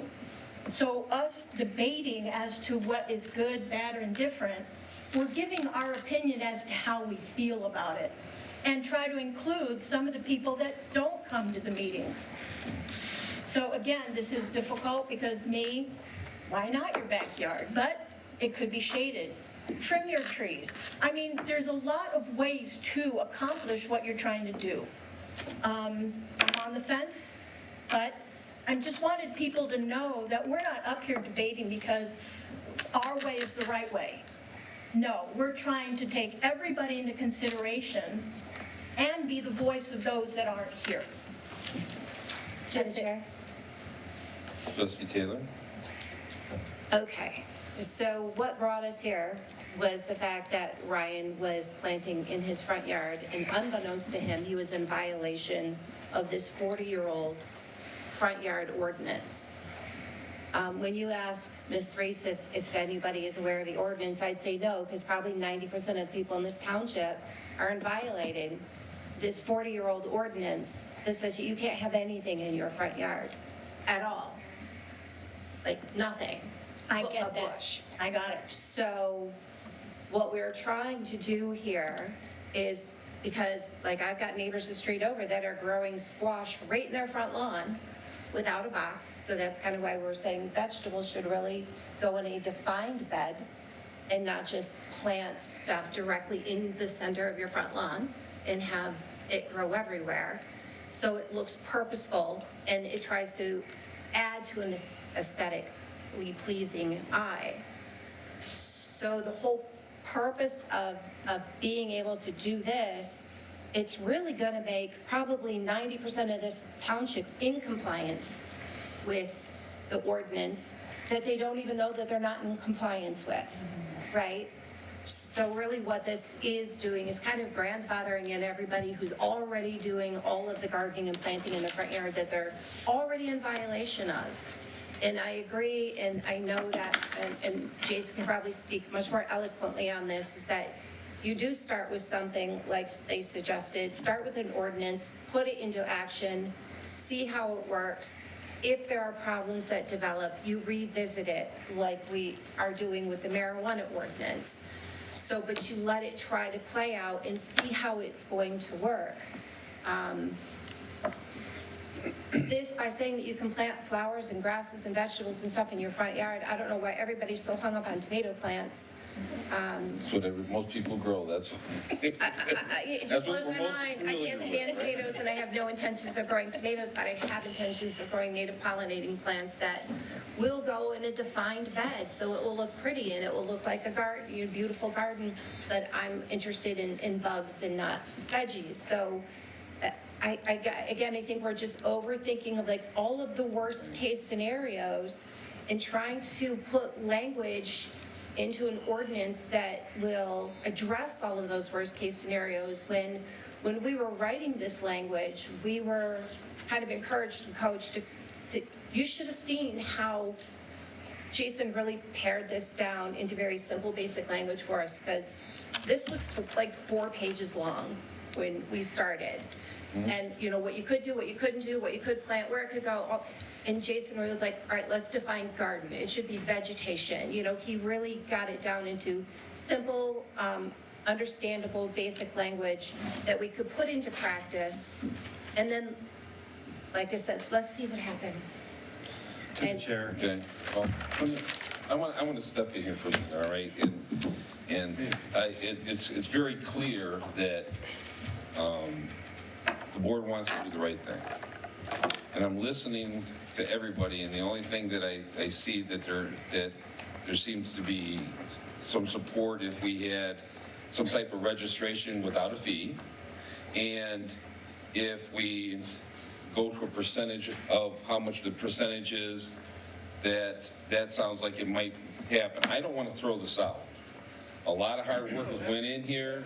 I think it's something new and different for our community, and we should try it. But I want to make sure that the board up here, if there's a couple of things that they want to tweak to make this happen, I want everybody else on the board to consider if those 2 tweaks will get us to get there. If that's the only 2, then we should think about figuring out what that percentage is and doing the tweaks, and if it, then we can fix it different. But that way we get a more consensus of what's going on. Yes, sir. I think we're not going to get there tonight. We spent a lot of time on this. Yes. It's been a good discussion. I personally would like to have a study session. I think we can hash this out without taking up regular meeting time. Maybe we don't want to meet anymore on it, but everyone can iron it out. So I would motion that we schedule a study session, table this today, have a study session, let's talk it out, let's get it settled, and wrap it up, because I don't want residents to wait. Support. Okay, okay, we moved and supported. Any objections? Roll call vote? Trustee Reese. Yes. Trustee King. Yes. Clerk Sanders, yes. Trustee Taylor. Trustee Taylor. No. Okay. Treasurer Kavanaugh. Yes. Trustee Jackson. Yes. Supervisor McCray. Yes. So we will plan it, I'll get something out before the end of the week about a study session, maybe on the off Tuesday, so that we can come in and do it a little earlier and. Great. Great. Okay, so next is the, wrong one, sorry. Next is the Planning Commission's recommendation. Mr. Supervisor, one. the Township Board, late last year, earlier this year, made a motion to go to the Planning Commission regarding an amendment to look at potentially amending the zoning ordinance regarding the distance between marijuana retail facilities from 2,500 feet to 5,000 feet. The Planning Commission went through the various steps, held a public hearing, and I'm going to have Mr. Smith also kind of go through those details with you as well, and he can provide you the information that I have provided to you as well. Mr. Dennis? So as Mr. Dennis described, we've gone through at the Planning Commission level, reviewing the board's request for consideration of changing the current zoning ordinance requirement for the 25-foot buffer between marijuana retail establishments, changing that number to 5,000. I've provided some of the existing language in the ordinance with simple strike-throughs of the 2,500 and adding the 5,000, what that would look like. So after discussion and researching this at the Planning Commission level, the Planning Commission has recommended that we keep the existing ordinance as is at 2,500. They have researched this and discussed it for a couple reasons. Let's get a second. Sorry. For a couple reasons, they made that recommendation. Hold on. Okay, we're trying to pass out the red line one if we change. Thank you. No problem. Okay, so they recommended this for a couple reasons. Supervisor, that was the one disregarding the go from 500 to 5,000. Right, if we decide to change it. Okay. On Mr. Yes. No problem. All right, we all set? Yes. Good. Okay, so the recommendation was made to keep the existing ordinance as is at 2,500 in lieu of the 5,000-foot change. One reason why, if we were to change from 2,500 to 5,000, that would deem all of the existing, or I don't say all, a lot of the existing marijuana retail establishments that have already been approved would create a non-conforming situation for them. Meaning, let me kind of explain what this is. It's a little confusing, I know, but if you're an existing business and you were legally approved for a whatever business that is, or whatever use that is in the township, if an ordinance change happens that makes it so that if you were to propose that same business at that same location with the current ordinance, that would mean you're a non-conforming use. So they wanted to prevent that from happening. And when you're a non-conforming use, it really restricts you what you can do on your property. You can operate as an existing marijuana retail establishment till the end of time if you want. Mm-hmm. But you're not able to expand your building, or you can't maybe add another property if you're having parking issues and want to add on to your property. And there's other limitations of what you're allowed to do on your property. So they didn't want to cause that burden. Those that have applied and been approved legally and within the current ordinance, they didn't want to create an issue for them. Secondly, the current wait list of applicants, I believe there's a couple dozen. Of those couple dozen, I think 10 or 11, 12 have been approved. 14 have been approved? No, there's only 14 in the waiting. Okay, it's 14 in the waiting, yeah, that's how I was doing that math in my head. 14 in the waiting list. Right. Those that have already applied will fall under our existing ordinance. Right. So we don't see the change to 5,000 really making that much of an impact, given that we have a wait list of 14 that are all going to fall under the 2,500. So those are kind of two of the main reasons that the Planning Commission has recommended that we stick with the current 2,500 in lieu of 5,000. Ultimately, it's the Township Board's decision.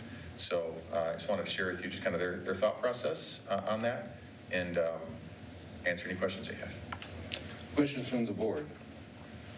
To the chair, Trustee Jackson. did you only look at 5,000? I mean, that's double what the current buffer is. I mean, did you consider 3,500 or 4,000 or anything less than actually doubling the current requirement? Yeah, we did consider, well, we didn't map it all out, if that's what you're asking, at different sizes. We felt 2,500, they were comfortable with 2,500, and even after looking at a host of other communities and what the buffer requirements are within other communities, 2,500 is actually pretty restrictive when even looking at a lot of other communities as well. I was just curious. Yeah, so that was part of the reason why they felt 2,500 was what they were comfortable with. Other questions from the board? To the chair. Trustee, Treasurer Kavanaugh. That's all Sorry. right. Trustee, I am. You are a trustee too. Yes, you're both. And correct me if I'm wrong. When we initially, Mike, when this came to us, the marijuana, getting the ordinance, and some of us were on the fence about the 2,500, but because we said, okay, let's try it and go forward, but that we were under the impression that we would revisit, like we are, and to say the 5,000 would be going forward. Even though we have 14, after those 14, let's say, that people gave up, decided not to, things changed. Wouldn't it be from, they would be grandfathered in, but after those 14, that would be the 5,000? Yes. That's Okay. correct. Okay. That's actually what You just said. Just said. Okay, Yes. all right. 100%. To the chair, Trustee Reese. how many currently permitted are there marijuana establishments that are through, not on the wait list, that are through, or in process of building? As of today, there is 11. Okay, and then there's 12 on the waiting list. 14. 14, sorry. 14. 11. I think there's 14 in the So waiting. 25 establishments. are We've on the had list. 25 applicants. Okay, Yes. so, and then, Mr. Smith, when you talk about non-compliance, so we just said grandfathering is a thing, so anyone who's already going doesn't affect them, but they would be in non-compliance if we change this where they couldn't make alterations to their building? They would be non-conforming. Yeah, anyone that would, that is currently that was approved, that is currently 2,500 feet from their nearest retail establishment. If we expanded it to 5,000, and they now are within 5,000 feet of the nearest retail establishment, then they would become a non-conforming use. And that would limit their ability to construct new structures, expand the business? Right. Okay. That's right. I just want to note, me, obviously, you all know, residents may not, I've been opposed to the marijuana ordinance legislation as a resident, and then prior to getting elected, all that. So for years, I think that's been pretty well known. My understanding was, yes, we set it at 2,500. That was a negotiated thing at the time. Those of us who wanted more restrictive, we kind of found a middle ground. But the idea was, let's see what we get. Got 25 applicants. I don't know about you. I think that's a great amount of marijuana in Redford. And I know the way we set it up, it is restrictive, 2,500, you put it together, that's basically a mile. So you're sticking people every 2,500 feet, you have one every half mile, whatever. And the idea was kind of, if these businesses are successful, great, and then we're sort of ending the chapter of marijuana expansion in Redford by increasing it to 5,000. So I just want to note that. I know in the minutes from the Planning Commission, there was some discussion about why we wanted this.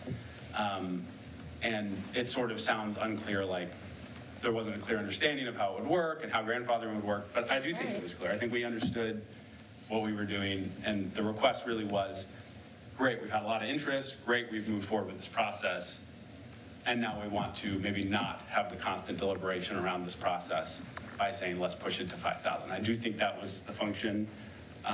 I think 2,500 is a good minimum barrier. This isn't the hill I want to die on, but I still think 5,000 would be great. And I just want to note for the record that I do think we had thorough discussion on this topic, and it was clear to the board when we sent to the Planning Commission what our objective was. Not that we'd end up there, but that was kind of our motive. That's all. Thank you. Yeah, so one other thing I'd like to just because what I'm hearing, it sounds like we're getting comfortable, or maybe we're trying to ensure that you don't get an overabundance of marijuana retail establishments. And frankly, and this isn't picking on marijuana retail, but really any use you don't want an overabundance of. We had issues with a lot of used car dealerships coming and taking up existing retail space, and we created an ordinance to help limit the number of those, because we want a variety of different options for residents. We don't want just car dealerships or just retail, marijuana retail. We want all the things.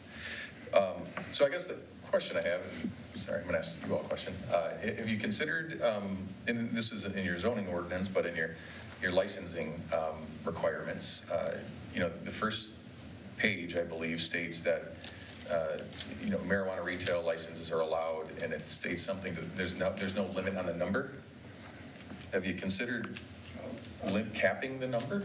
Well, let me interrupt here, because we met with our attorney, and this was the plan we came up with to minimize litigation against the township. I see. So I have no intent of changing the marijuana ordinance that way. Okay. To capping it, because then we put ourselves in a bad position. Okay. And since the attorney's not here, I don't think it's proper to even talk about that. Okay.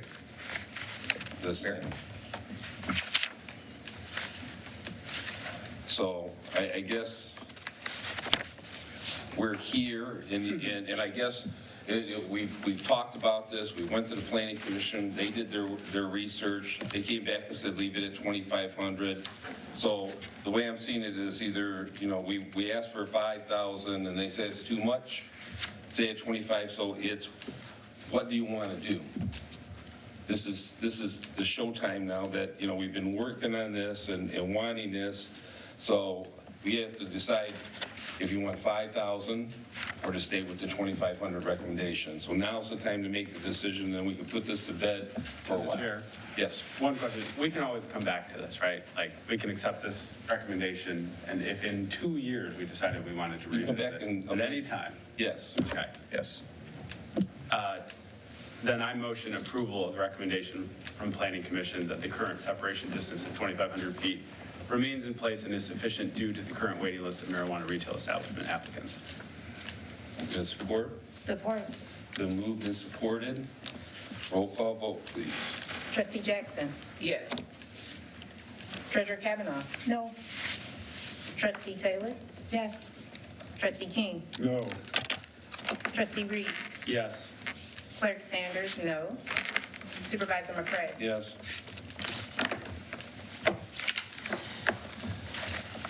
Thank you all. Thank you. Thank you. All right. Motion passes? Motion, yes. Motion carries, yes. Okay, motion carries. Okay. Language, the language. Announcements from the board. To the chair. Clerk Sanders. I just want to remind everyone that we do have the mobile SOS that will be at the Marquee on June 18th. So if you, family member, friend, or anyone you know needs to register, renew your driver's license, anything, SOS Mobile will be at the Marquee. Again, June 18th. And also this Thursday, we will be, the clerk's office will be hosting a town hall here in the boardroom, pretty much just giving information and education on elections, the process, and the security of it. And that's all that I have. What time? So I apologize, from 6 to 8. 6 to 8 on Thursday, June 11th. Other announcements from the board? Through the chair. President Kavanaugh. I just wanted to give a quick shout out to Ms. Campbell, who gave a glowing email to one of my staffers. She was very pleased at how efficient she was, and this would be to Melinda, who's down at the water. And like I've told a lot of people many a times, is that we work very hard for the residents of Redford, and we get very little accolades. So this is for Melinda from a lady named Mrs. Campbell that gave her accolades and how she was treated, how nice she was, how informational she was. So again, as Mike knows, a lot of our crew is not given the accolades because of their jobs. So thank you, Mrs. Campbell. You're here. Oh, Mr. Dennis, you have something? I do, and I probably should have said it in the comments, but it is festival week. Okay, good. You say that, I don't have to. Oh. Go. All right. Tent is up, if I'm not mistaken, set up, Rutherford Township 37th Annual Community Festival. It starts Thursday, runs through Sunday. Fireworks are on Friday night at dusk, which is 10 p.m. So everyone asks, it's the number of questions, what time they go off. We are back with Arnold Amusements this year. We haven't had them for a few years. Looking forward to that. We have some great entertainment on Friday, Saturday, and Sunday. Family Day is on Saturday, and we have different things on Saturday and Sunday. Petting Zoo. We're having a craft show for the first time on Sunday. I think we have about 10 crafters so far. We're trying the second annual Cruisin' Car Show, and that's also on Sunday from 1 to 5. So please come out, Bell Creek Park, this weekend, 37th annual, and the weather's going to be great. Going to be a little warm, but weather's going to be great. It always rains on Thursday, but hopefully you come out anyway. But yeah, Friday, Saturday, and Sunday, we'll be out there. Drop in and see us. Thanks, Mike. Thanks, Mike. Any other announcements? Hearing none, this meeting's adjourned. Made it, Ed. Thank